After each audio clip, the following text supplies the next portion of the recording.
नमस्कार दर्शकबिन हार्दिक स्वागत छ तपाईहरू सम्पूर्णलाई सपना अनलाइन टिभीमा। अहिलेसम्म तपाईले सब्स्क्राइब गर्नु भएको छैन, तपाई नयाँ हुनुहुन्छ भने हाम्रो च्यानललाई सब्स्क्राइब गरी छेउमा रहेको बेल आइकनलाई दबाई अलमा क्लिक गर्न नबिर्सनु होला। आउनु सब लागौं पहिलो खबरतर्फ। असार 1 गतेदेखि उपत्यका भित्र के खोल्न पाइन्छ आदेशको पूर्ण पाठ सहित उपत्यकामा असार 1 गतेदेखि 7 गतेसम्मका लागि खुकुलो बनाएको छ। आइतबार बसेको उपत्यका 3 जिल्लाका सिडिओहरूको बैठकले निर्णय गरेको हो। एक साताका लागि तरकारी तथा खाद्यान्न पसल बिहान 11 बजेसम्म खुल्ने, अनलाइन होम डेलिभरी सेवा पनि सञ्चालन हुने र शैक्षिक सत्र सुरु हुने बेला भएकोले प्रशासनले पुस्तक पसल पनि खोल्न दिने निर्णय गरेको छ।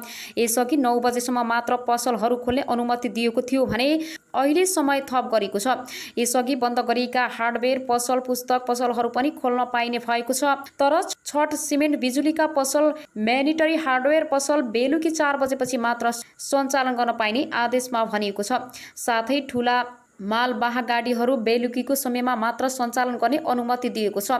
यातायात सम्बन्धी कुनै छलफल गरिएको छैन। यसअघि जेठ मसान्तपछि जोर बेजोर प्रणालीमा सवारी चलाउने भन्ने भनेको थियो, तर कोरोना जोखिम रहेकाले तत्काल यस विषयमा सिडिओहरूको कुरा नभएको बताएको छ। उपत्यकामा 16 वैशाखदेखि निषेधाज्ञा हालसम्म जारी रहेको छ। यसैगरी आउनु सब अर्को न्युजतर्फ लागौं। निषेधाज्ञा खुकुलो बनाउन नयाँ ढाँचा बन्दै। निषेधाज्ञा खुकुलो बनाउन गृह मन्त्रालय नयाँ ढाँचा निर्माण जुटेको छ। सरोकारवाला मन्त्रालय कोभिड सङ्कट व्यवस्थापन केन्द्र र 77 वटै जिल्ला प्रशासन कार्यालयसँगको छलफलपछि निषेधाज्ञाको मोडालिटी परिवर्तन गर्न लागि हो। गृह मन्त्रालयका प्रवक्ता जनकराज दाहालले विद्यालय, विश्वविद्यालय लगायत शैक्षिक संस्था, सार्वजनिक यातायात, सभा, गोष्ठी, सम्मेलन, सिनेमा हल, मठ मन्दिर, पार्टी प्यालेस लगायत भिडभाड जन्य क्षेत्रमा रहेको निषेधाज्ञालाई कायम राखेर बाँकी खुकुलो बनाउँदै लैजाने विषयमा छलफल जारी रहेको र यसबारे छिट्टै त्यसको मोडालिटी ल्याइने बताए। अहिले अत्यावश्यक सेवा र प्रशासनको अनुमति बाहेकका क्षेत्र सबै बन्द छन्। राजधानी काठमाडौँ खाद्यवस्तु किनमेलमा समेत बिहान 9 बजेको समय सीमा छ। सबै किसिमका आर्थिक क्षेत्र करिब 1.5 महिनादेखि बन्द छन्।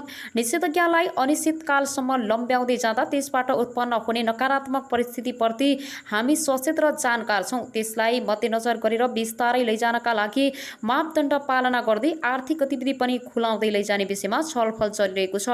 प्रवक्ता दाहालले कान्तिपुरसँग भने प्रमुख जिल्ला अधिकारीबाट पनि खोप र परीक्षणको दायरा बढाएर बिस्तारै निषेधाज्ञालाई खुकुलो बनाउनुपर्छ भन्ने सुझाव आएको छ। गृह मन्त्रालयले देशभरका प्रशासनमा निषेधाज्ञाको विकल्प र आर्थिक गतिविधि बिस्तारै सञ्चालन गर्ने सम्बन्धी कार्ययोजना बनाएर पेश गर्न यस अघि नै परिचय पत्र गरिसकेको छ। काठमाडौँका प्रमुख जिल्ला अधिकारी कालीप्रसाद प्राजुलीका अनुसार निषेधाज्ञाका केही प्रावधानहरूमा खुकुलो नीति अपनाएर एक साता लम्ब्याउने विषयमा उपत्यका 3 वटै प्रशासनबीच छलफल भएको छ। खाद्य वस्तु किनबेचमा लगाइएको बिहान 9 बजेसम्मको समय सीमा बढाउने, खेतीपाती जन्य आवागमनलाई सहजीकरण गर्ने, सार्वजनिक निर्माणका साधनलाई सञ्चालन गर्न दिइने गरी नयाँ मोडालिटी बन्न लागेको उनले बताए। बैंकमा यसअघि तोकिएको कोटा र समय सीमा बढाउन दिने, अन्य वित्तीय संस्था र सहकारीलाई पनि समय सीमा र मापदण्ड तोकेर सञ्चालन गर्न दिने तयारी छ। वर्षायाम पनि सुरु भइसकेको छ। खेतीपातीको समय भएकाले त्यससँग सम्बन्धित आवागमनलाई सहजीकरण गर्ने, निर्माण जन्य सामग्री ओसार पसार गर्न दिने, खाद्य वस्तु किनबेचमा लगाएको समयमा बढाउन लगायतका आर्थिक गतिविधिलाई क्रमशः चलायमान गर्दै लैजाने विषयमा छलफल भइरहेको छ।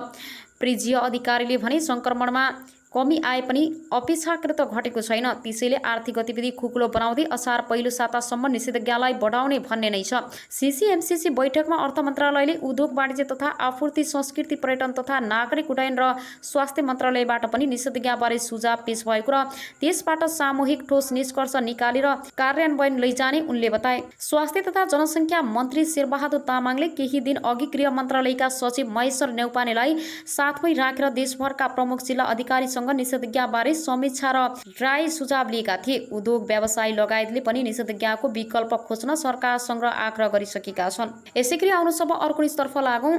एसईको आन्तरिक मूल्याङ्कन कार्यविधि 2 दिनभित्रमा सार्वजनिक गरिने।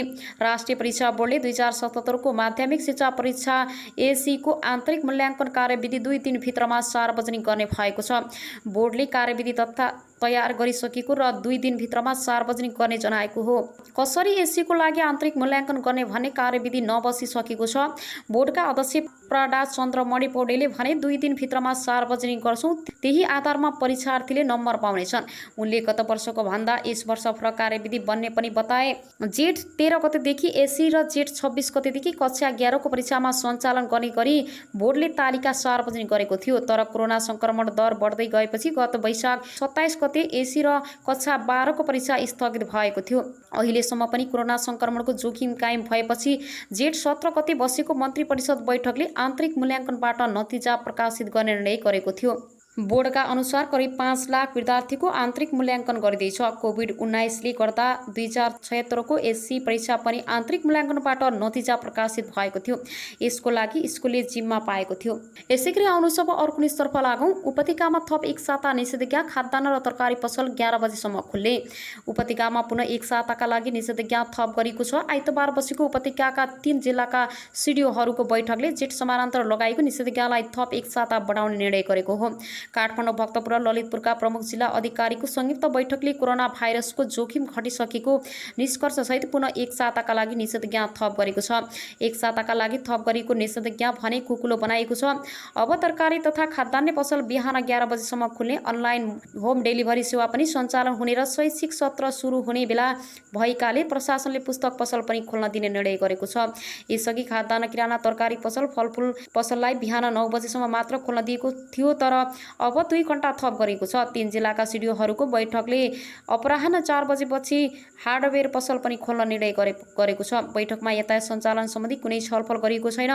यसअघि जेठ समानान्तरपछि जोर बेजोर प्रणालीमा सवारी चलाउने भए पनि तत्काललाई यस विषयमा सिडिओहरूको कुरा नभएको बताएको छ। उपत्यकामा 16 वैशाखदेखि निषेधाज्ञा हालसम्म जारी रहेको छ। यसैगरी आउनु सब अर्को न्युजतर्फ लागौँ। निर्वाचन आयोगले जनता समाजवादी पार्टी जसपाको केन्द्र उपेन्द्र यादव र महत ठाकुरले एकअर्कालाई गरेको कारबाही अमान्य भएको बताएको छ। साथै पार्टीको पुरानै पदाधिकारी कायम रहने निर्णय सुनाएको छ। उपेन्द्र यादव पछिल्लो कार्यकारिणी समितिको बहुमतका आधारमा अध्यक्ष महत ठाकुर सहित 4 नेतालाई निष्कासन गरेको थियो भने महत ठाकुर पछिल्लो उपेन्द्र यादवलाई निष्कासन गरेको थियो। दुवैले राजनीतिक दल सम्बन्धी ऐन 2073 को दफा 42 अनुसार विवरण अध्यावधि गर्न निवेदन दिएका थिए।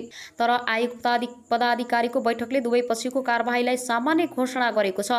आइतबार बसेको आयोग पदाधिकारीको बैठकले 4 तर्क अघि सारेको छ र दुई पक्षले एकअर्कालाई गरेको काम कारबाही विधान सम्मत नभएको बताएको छ। पदाधिकारी हटाउने वा निष्कासन गर्नु र हेरफेर वा परिवर्तन गर्न फरक भएको निर्वाचन आयोगले बताएको छ। राजनीतिक दल सम्बन्धी ऐनको दफा 42 मा भएको पदाधिकारी हेरफेर शब्दले पदाधिकारीको निष्कासनसम्म अर्थभाव प्रकट नगर्ने आयोगको निष्कर्ष छ। आयोगको निर्माणमा भनिएको छ, एउटै दलका 2 अध्यक्षले सो दलका पदाधिकारीलाई दलबाट निष्कासनको कारबाही गरी अध्यावधिका लागि अनुरोध भई आएको विषयलाई कानुन सम्मत निर्णय हो भनी मात्र सकिएन। राजनीतिक दल सम्बन्धी ऐनको दफा 42 मा भएको पदाधिकारी हेरफेरबारे आयोगलाई जानकारी गराउनुपर्ने व्यवस्थाको व्याख्या गर्दै पदाधिकारी बैठकले एउटै दलका 2 अध्यक्षले फरक निर्णय गरी जानकारी गराउँछन् भन्ने अनुमान गर्न नसकिने बताएको छ। केन्द्रीय समितिको बहुमत सदस्यको निर्माण बमोजिम अर्को पक्षले इन्कार गरेको नदेखिने गरी प्रचलित कानुन बमोजिम पदाधिकारी हेरफेर गरेको जानकारी गराउनुपर्ने आयोगले बताएको छ। अलग अलग निर्णय गरेर एकले अर्कोलाई निष्कासन गर्नु पदाधिकारी हेरफेर मात्र नभई 2 अध्यक्षको विवादको विषय भन्ने बन्दै निर्वाचन आयोगले भनेको छ। एक अध्यक्षले गरेको निर्णयलाई अर्को अध्यक्षले चुनौती दिई इन्कार गर्दछ भने त्यो विवादको विषय बन्न सक्छ र उक्त विषय ऐनको दफा 42 को प्रक्रिया अवलम्बन गरी सम्पादन गर्न मिल्ने भन्ने हुँदैन। निर्वाचन आयोगले 2 अध्यक्ष भएको जसपाको एक अध्यक्षको हस्ताक्षर गरेको पत्रका आधारमा पदाधिकारी सम्बन्धी विवरण हेरफेर हुन सक्ने बताएको छ। आयोगका अनुसार राजनीतिक दल सम्बन्धी नियमावलीको दफा 24 मा ऐनको दफा 42 अनुसार पदाधिकारी हेरफेर भएमा प्रमुख पदाधिकारी वा अधिकार प्राप्त अधिकारीले जानकारी गराउनुपर्छ भनिएको छ भने ऐनको दफा 2 को खण्ड जमा पदाधिकारी भनेमा केन्द्रीय समितिको पदाधिकारीलाई दलको पदाधिकारी सम्झिनुपर्छ भनिएको छ। जसपाको अन्तिम विधानमा कार्यकारिणी समितिमा 2 अध्यक्ष रहने व्यवस्था भएको भन्दै आयोगले भनेको छ। एकजना अध्यक्षबाट मात्र हस्ताक्षर भई आएको विषयलाई प्रमुख पदाधिकारीबाट जानकारी गराएको विषय हो भनी भन्न सकिएन। निर्वाचन आयोगले उपेन्द्र यादव र महत ठाकुरले एकअर्कालाई गरेको काम कारबाही मान्यता नदिनुको चौथो कारण हो माथिल्लो समितिबाट अनुमोदन नभएको। आयोगका अनुसार त्यहाँ पेश भएको जसपाको अन्तरिम विधान 2 अध्यक्षले प्रमाणित गरेको कार्यकारिणी समितिमा 2 अध्यक्ष रहेको र विधानको धारा 42 को उपधारा 3 मा केन्द्रीय समितिको बैठक अध्यक्षको निर्देशनमा बोलाइनेछ भन्ने भए पनि दुवै वा एक पक्षबाट बोलाउने भन्ने मौन छ। जसपाको अन्तरिम विधानको धारा 49 मा कुनै सदस्य वा समितिलाई अनुशासनको काम कारबाही गर्न सक्ने व्यवस्था भएको र धारा 40 मा कुनै तहको समितिको अध्यक्षलाई हटाउँदा माथिल्लो समितिको अनुमोदन लिनुपर्ने भन्ने छ। व्यवस्था भएको भन्दै आयोगले भनेको छ, माथिल्लो समितिबाट अनुमोदन लिएको नदेखिएको काम कारबाहीलाई विधानसम्मत कारबाही भएको भन्न मिलेन। आयोगले अध्यक्ष उपेन्द्र यादवले अर्का अध्यक्ष ठाकुरसँगै राजेन्द्र महतो, सर्वेन्द्रनाथ शुक्ला र लक्ष्मणलाल कर्ण र अध्यक्ष ठाकुरले अर्का अध्यक्ष उपेन्द्र यादवलाई पार्टीबाट निष्कासन गरी अध्यावधिका लागि गरेको माग राजनीतिक दल सम्बन्धी ऐनको दफा 42 बमोजिम नमिल्ने आयोगले बताएको छ। साथै राजनीतिक दल सम्बन्धी नियम 24 को उपनियम 4 अनुसार जसपाको पदाधिकारी विवरण साबिकै कायम रहेको समेत आयोगले जनाएको छ। यसैगरी फेरि पनि तपाईहरुको माझमा नयाँ न्युजहरू ल्याएर उपस्थित हुने नै छु। सपना अनलाइन टिभीलाई लाइक, कमेन्ट, शेयर, सब्स्क्राइब गरी साथै छेउमा रहेको बेल आइकनलाई दबाई अलमा क्लिक गर्न नबिर्सनुहोला भन्दै अहिलेलाई भने तपाईहरुको माझबाट बिदा हुन चाहन्छु। हस्त नमस्ते।